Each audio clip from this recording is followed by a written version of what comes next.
भैया हम विशाल दुबे मुन्ना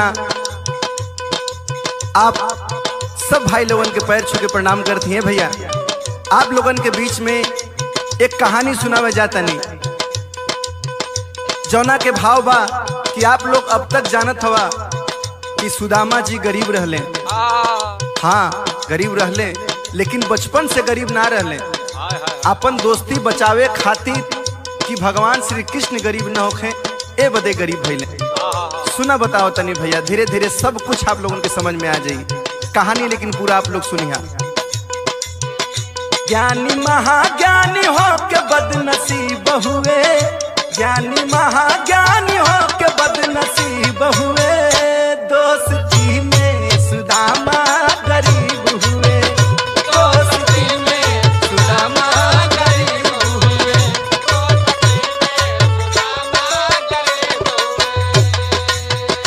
ज्ञानी महाज्ञानी हो के बदनसीब हुए, ज्ञानी महाज्ञानी हो के बदनसीब हुए, दोस्ती में सुदामा गरीब हुए।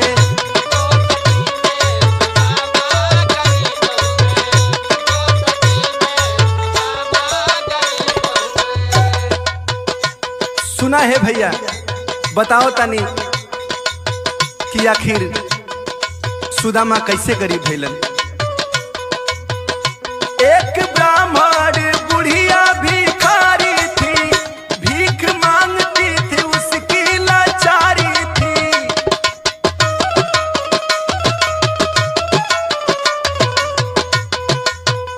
अपने जीवन से बहुत ही दुखी थी, 5-6 दिनों से वो भूखी थी।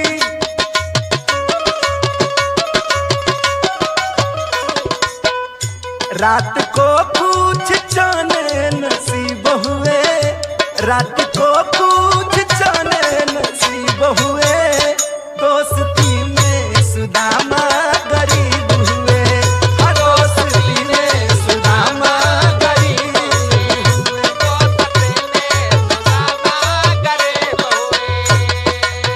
ए भैया आखिरकार बुढ़िया माई 5-6 दिन के भूखाइल रहे, और जब 5-6 दिन के बाद जब भीख मंगला में चना का पोटली मिलल, चना मिलल, तो बुढ़िया माई सोचलस कि आखिरकार एक वही खा लेबे तो फिर बिहाने के फिर तरसे के हो जाई, अकेले चल के रख दी अपना कुटी में, अपना झोपड़ी में, और एके सुबेरे भोग लगा के तब खा लेब।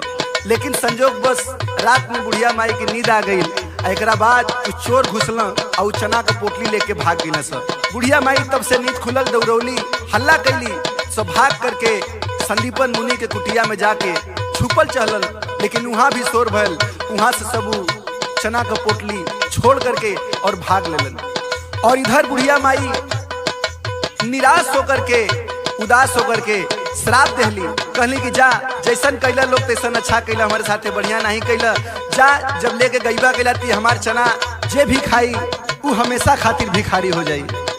और इधर संदीपन ऋषि मुनि के धर्म पत्नी जब देखली करे चना के पोटली बा, तब जौन बा कृष्ण सुदामा जी के देहली और कहली जा लोग लकड़ी काटे जात हवा, भूख लगी तो ये खा लिहा।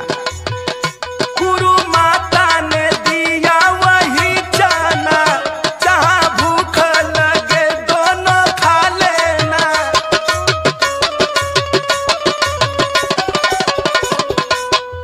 सुदामा सब छूते ही जान गए, मुसीबत है बड़ी पहचान गए।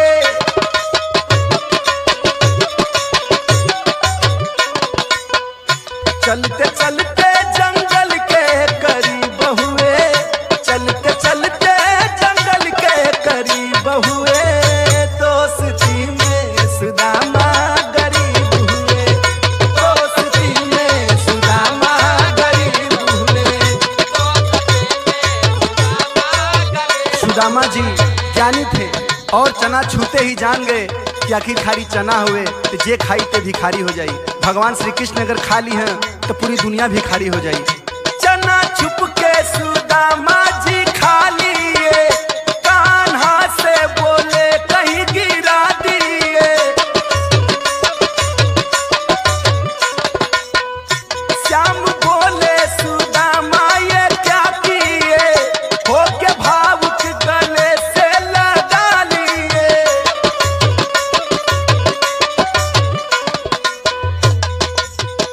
ऐसे करना में सुनो अजीब हुए, ऐसे करना में सुनो अजीब हुए, दोस्ती में सुदामा गरीब हुए, हाँ दोस्ती में सुदामा गरीब हुए।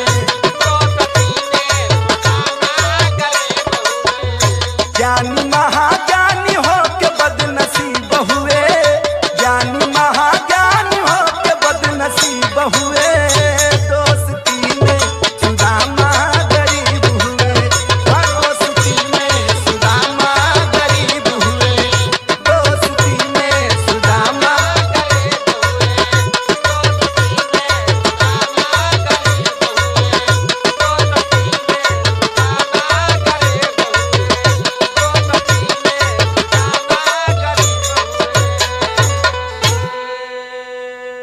कितने महान अंतर्यामी थे सुदामा जी।